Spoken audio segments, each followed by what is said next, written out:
qarshii 420 kaffalee guyyaa dheengaddaa kara Dubaay deemuuf ture. Piroosesii hunda siif xumurre jedhamee viizaa fi tikeettii naaf laatan. Anis qophiidhaan waan hunda xumuree maatiin boolee deemanii eebbanna gaggeessan. Anis kara boolee deemuuf ol seenee garuu akkuman ol seenen viizaan kee feekedha jedhanii ganna dhorkan. Carraan kiyya maaliif anatti daba yeroo hunda dhugaa dubbachuun ana nama irratti daba hojjedhee hin beeku. Ani nama irratti daba hojjedhee hin beeku. Gara laafummaan kiyya waan nan qabu irraa nama gargaaruu malee ani nama rakkate yoon arge nama boo'uudhaan garaa jabummaa hin qabu.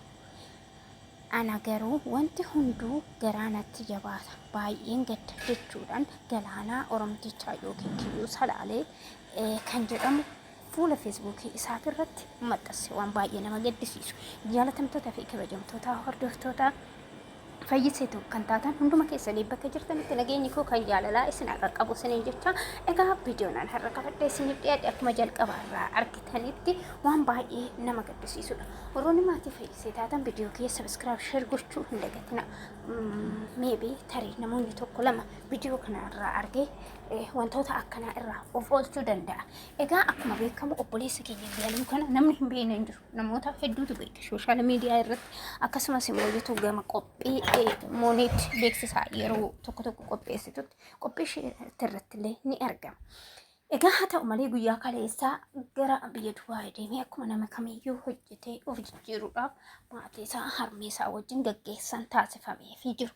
Haa ta'u malee isaan maatiin isaanii eebbisiisanii gaggeessanillee haala yaadamneen gaddeebi'uun yookiin booledha. Karaa manaatitti deebi'uun isaa waan baay'ee nama gaddisiisudha. Innis viizaa feekii kennuufidhaan namoonni jechuudha Itoophiyaa irraa warroonni dhiirota 300,400 baastanii dhuftan of eeggannoo guddaa godhadhaa. Keessattuu warroota dhiirota irratti yeroo ammaa kana baay'ee diraamaa adda addaatitu hojjetamaa jira. Kanaafuu isin immoo jitu viidiyoo kana sheer gochuudhaan namoonni biraa akka irraa baratan gochuu hin dagatina. Egaa mucaa galoon kun tanaa durarree waa'ee jaalala irratti baay'ee nama miidhamedha. Jaalallee isaatiin sababa hedduu wantoota irraa dhaban wal dhabaniin miidiyaa kana irratti namni kamiyyuu ni beektani. Egaa wanni isarra gahe baay'ee nama gaddisiisa. Egaa namoonni hundumtuu jechuudha namoonni tokko baay'een isaanii dallaala jedhanii maqaa jijjiirratanii maqaa nama biraa feekii akkaawuntii feekii banatanii hattoonni akkanatti yeroo ammaa kana babal'achaa jira.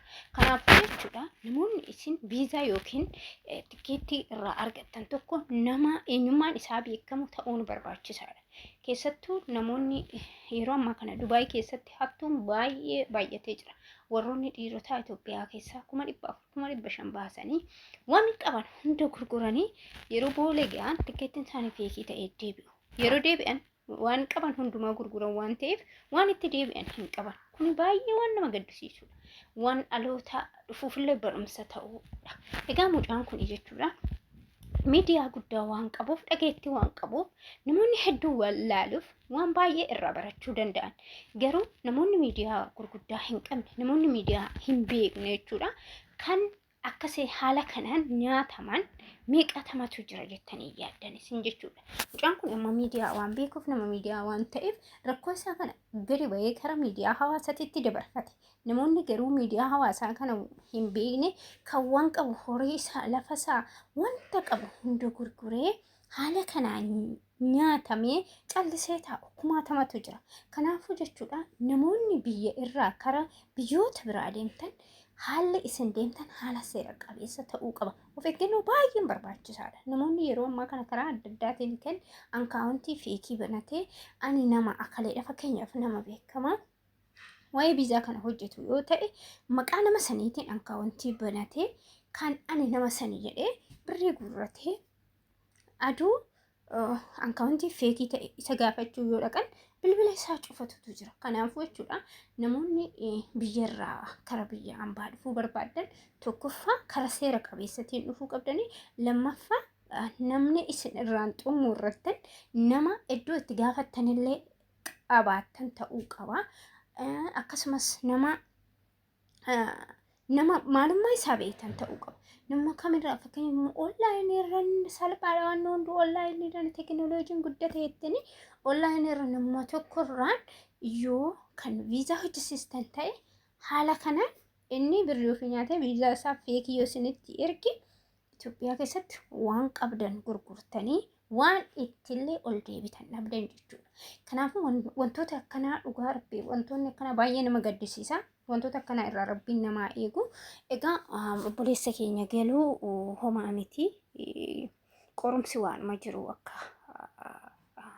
dhaamsa tokkotitti kanan galuudha dabarsuun viidiyoon kun akka carraatillee yoo bira gahe namni yeroo tokko hin milkaa'a yeroo tokko immoo hin milkaa'u. Kanaafuu homaa miti ati nama ijoolleedha ganaa nama hojjetee argachuu danda'uudha. Kanaaf ati nama miidiyaati uummanni Oromoo si duukaa jira uummata Oromoo bal'aa qabda nama uummanni Oromoo si beekudha rakkoon kee haala salphaadhaan furama illee yaada qaba garuu jechuudha namoonni biraa akka isaa kana dhagayetti kan hin qabne wanta tokko dubbatanii baafachuu kan hin dandeenye kan achitti rakkattanii waan qabdan gurgurtanii biyyaa baatanii boolee geessanii paaspoortiin keessan yookiin viizaan keessan yookiin tikeetiin keessan feekii ta'ee deebitan kan nama tokkotti dhageettii hin qabne kan nama tokkotti himattanii rakkoo keessan bahuu hin dandeenye of eeggachuu qabdanii namni isin irraan deemtan nama beekamaa ta'uu qaba. Odoo isiniif mijatee biyyuma keessatti amma namni tokko 400 baasee biyyaa deemu 400 biyya keessatti oduu biizinasii tokko horatee oduu biizinasii tokko hojjetee hin jiraata garuu jechuudha. Maaliif namni kaa addunyaan tun egaa dhuman qabdu namni oduu danda'e addunyaa tana bituu addunyaa tana barbaada. Kanaaf gaa fedhiin nama daangaa hin qabu. Namni karoora qaba.